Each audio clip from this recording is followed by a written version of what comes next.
సమాధి స్థలానికి వెళ్ళిపోయినట్లుగా మనం చూస్తూ ఉన్నాం. మనకన్నా చిన్నోళ్ళు చనిపోయినటువంటి పరిస్థితులు చూస్తున్నాం. చిన్న చిన్న బలహీనత వచ్చి చూపించుకోవడానికి పోయి చనిపోయినటువంటి వాళ్ళు చాలా మంది ఉన్నారండి. అంటే వాళ్ళకన్నా గొప్ప వాళ్ళం కాదు, కానీ ఆయన కృప వలన, ఆయన కాపుదల వలన మనం ఇంతవరకు సజీవులకు ఇచ్చిన దేవునికి వందనాలు, స్తోత్రాలు చెల్లిద్దామా? స్తోత్రం, స్తోత్రం, స్తోత్రం, స్తోత్రం, స్తోత్రం, స్తోత్రం. ఆయన చేసిన మీరు జ్ఞాపకం చేసుకుందాం. అన్నం లేని టైంలో అన్నం పెట్టాడేమో, దిగులు పడిన వేళలో మనల్ని దరిచేర్చి మనం ఆదరించినాడు. ఒకసారి తలుచుకుందామా? ఒకసారి ప్రభా, అయ్యా నువ్వు చేసిన మీరు నేను జ్ఞాపకం చేసుకొచ్చున్నా నాయన. అయ్యా దిక్కులేని పరిస్థితులలో నా దిక్కు నువ్వు అయ్యావయ్యా, నన్ను ఆదరించినావు ప్రభా, నన్ను జ్ఞాపకం చేసుకున్నావు నాయన. ఒకసారి తలుచుకుందామా మన దీన స్థితిని, ఒకప్పుడు మన స్థితిని జ్ఞాపకం చేసుకొని దేవునికి వందనాలు, స్తుతులు, స్తోత్రాలు చెల్లిద్దామా? హల్లెలూయా, హల్లెలూయా, హల్లెలూయా, హల్లెలూయా. ఎంత మంచి దేవుడవేసయ్యా, ఎంత మంచి దేవుడవేసయ్యా, చింతలన్నీ తీరేనయ్యా నిన్ను చేరగా. ఎంత మంచి దేవుడవేసయ్యా. మన చింతలను బాపే దేవునికి స్తోత్రాలు చేద్దాం. చప్పట్లు కొడుతూ ప్రభుని మహిమపరుచుకుందాం. ఎంత మంచి దేవుడవేసయ్యా, ఎంత మంచి దేవుడవేసయ్యా,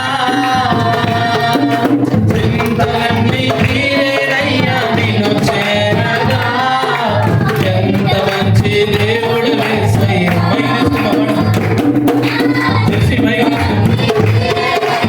నిన్ను చేరగా. ఎంత మంచి దేవుడు మన దేవుడు, మంచి దేవుడు, మన పరిస్థితులను చక్కబెట్టే దేవుడు, మన స్థితిగతులు ఎదిగిన దేవుడికి స్తోత్రాలు చేద్దాం. చింతలన్నీ తీరేనయ్యా నిన్ను చేరగా. ఎంత మంచి దేవుడు వేసయ్యా, నా చింతలన్నీ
దేవుడవే